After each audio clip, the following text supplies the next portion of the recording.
오늘 저녁 대선 후보들이 중앙선거관리위원회가 주관하는 첫 번째 법정 TV 토론에서 격돌합니다. 이런 가운데 국민의당 안철수 후보가 야권 단일화 제안을 철회한 것을 두고 거센 후폭풍이 이어지고 있습니다. 자세한 내용 국회 취재기자 연결해서 알아보겠습니다. 이경국 기자. 네, 국회입니다. 네, 오늘 첫 번째 법정 TV 토론, 경제를 주제로 진행이 되는데요. 후보들의 전략은 어떻습니까? 네, 오늘 저녁 8시입니다. 중앙선관위가 주관하는 첫 번째 법정 토론이 진행이 됩니다. 대선 후보 4명은 코로나 시대의 경제 대책 그리고 차기 정부의 경제 정책 방향을 두고 토론을 하는데요. 후보들 모두 오늘 별다른 일정을 잡지 않고 토론 준비에 매진하고 있는 상황입니다. 먼저 민주당 이재명 후보 전략을 좀 살펴보면요. 신속한 추경안 처리를 강조하면서 유능한 경제 대통령 이미지를 부각할 것으로 예상이 됩니다. 국민의힘 윤석열 후보는 이재명 후보의 경제정책 기조를 비판하면서 역동적 혁신성장이라는 자신의 비전을 국민에게 설명할 것으로 보입니다. 정의당 심상정 후보는 불공정한 경제구조 개혁과 주 4일제 공약, 국민의당 안철수 후보는 공공부문 개혁과 신성장 전략 등을 부각하면서 차별화에 나설 것으로 보입니다. 두 거대 양당 후보 사이에서는 각종 의혹과 관련한 치열한 공방도 예상되고 있습니다. 민주당은 이재명 후보가 이번 토론에 공세적으로 임할 수도 있다고 설명했는데요.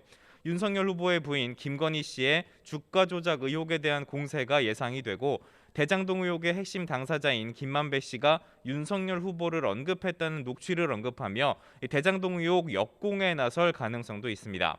반면 윤석열 후보는 대장동 의혹에 대한 지적을 이어가는 동시에 이재명 후보 부인 김혜경 씨의 법인카드 유용 의혹 그리고 새롭게 제기된 옆집 비선 캠프 의혹에 대한 맹공을 준비하고 있는 상황입니다. 네, 야권 단일화 상황도 궁금한데요. 안철수 후보가 단일화 제안 철회한 이후에 파장이 계속되고 있죠. 네, 그렇습니다. 국민의당은 이 단일화 무산의 책임은 국민의힘과 윤석열 후보에게 있다면서 날선 비판을 이어가고 있습니다. 국민의당 권은희 원내대표 오늘 CBS 라디오에 나와서 단일화는 완전히 결렬됐다고 강조했습니다. 이어서 윤석열 후보가 묵묵부답하는 사이에 국민의힘 관계자들이 경기지사 대가설을 흘리는 등 최악의 네거티브, 최악의 흑색 선전을 벌였다고 비판하기도 했습니다. 국민의당 선거대책위원회도 오늘 회의를 열고 안철수 후보 완주와 당선을 위해 최선을 다하기로 결정했다고 밝혔습니다. 국민의힘은 당혹감을 드러내면서도 단일화의 끈 놓지 않는 모습입니다. 권영세 선대본부장 오늘 기자들과 만나서 정권 교체는 다른 어떤 것에도 우선하는 대의라며 이를 위한 노력을 다하겠다고 거듭 강조했습니다. 국민의힘 하태경 의원도 아직 변화의 가능성은 충분하다고 설명했는데요. 다만 이번 일을 계기로 윤석열 후보 응집력이 커지고 안철수 후보 진영 내부의 갈등은 커질 거라면서 미묘한 신경전 양상을 보이기도 했습니다. 오늘 국회에서는 추경안 처리를 두고 여야 원내 지도부가 협상을 진행한다고 하는데 지금 상황은 어떻습니까? 네, 여야 원내대표 조금 전인 오전 10시부터 박병석 국회의장 주재로 추경안 처리 여부 막판 협상을 진행하고 있습니다.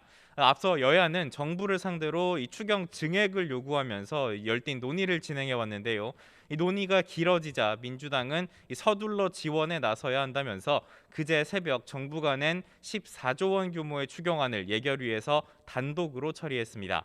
민주당은 오늘 본회의를 열어서 3조 5천억 원가량을 증액한 수정안을 최종적으로 통과시키겠다는 계획인데요. 하지만 국민의힘은 민주당의 예결위 단독 처리는 원천 무효라며 강하게 반발하고 있습니다. 특히 찔끔 추경, 매표 추경은 안 된다면서 증액과 손실보상 관련 법안 개정도 함께 요구하고 있습니다. 이 대선 전국 속 추경안을 두고 줄다리기가 이어지고 있는 상황인데요. 여야 원내 지도부가 오늘 합의를 이뤄낼지 관심이 주목되고 있습니다. 지금까지 국회에서 전해드렸습니다.